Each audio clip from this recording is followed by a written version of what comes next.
Hey, what's up everybody? This is Ryan Miller and I'd like to welcome you to a tutorial on the Flat Bench Dumbbell Row.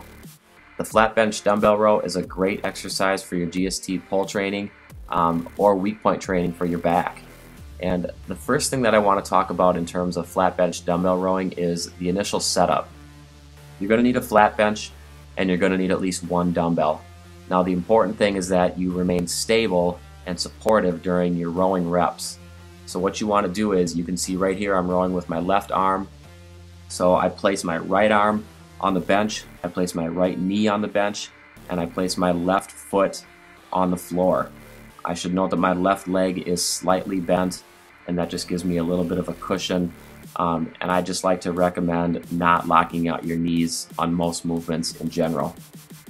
So you have your initial setup, and you can see how my body is positioned. Once you have your support system set up, it's important that you know what to think about when you're performing your flat bench dumbbell rows. Now what I'm thinking about here is, since I'm rowing with my left arm, I'm taking my left shoulder blade and my left lat muscle, and I'm thinking about pulling those muscles towards the right side of my body or towards the center line of my spine.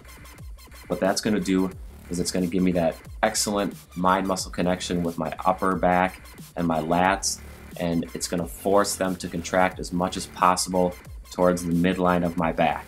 That's what's really important about flat bench dumbbell rowing, is trying to get that connection with your upper back and your lats simultaneously. You can know that they're working if you're getting your elbow up to the right level. And the reason I'm showing you this particular angle here is because if you're looking at somebody who's rowing, if you're standing on their left and they're rowing with their right, what you want to see is their right elbow come up over their body. And what that's going to do is it's going to tell you that they are bringing their elbow up enough and they are really flexing those upper back and those lat muscles. If the elbow doesn't really raise enough, those muscles of the back and lats are not really contracting as much as they possibly could. And that's a big no-no during any kind of row. One thing I want to point out here too is that my elbow is not flush to my body, but it's also not straight out at a 90-degree angle from my torso either.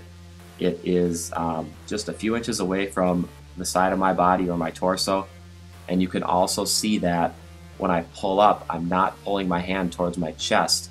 I'm actually pulling my hand towards my mid or upper stomach area, and that just allows me to use more of my back muscles as opposed to my bicep and my forearm muscles. One more extremely important point for rowing is that you should be pulling with your upper arm, and when I say upper arm, I basically mean from the elbow to the shoulder. Really just lead with your elbow and don't focus on your hand or your forearm or your bicep. What you're thinking about is trying to move your upper arm and forcing your back muscles to make that movement happen. You should now have a great idea of how to properly execute your flat bench dumbbell rowing. What I want you to do is put these tips to use and work the back how it's supposed to be worked. Thank you very much for watching. This has been Ryan Miller with Growth Stimulus Training.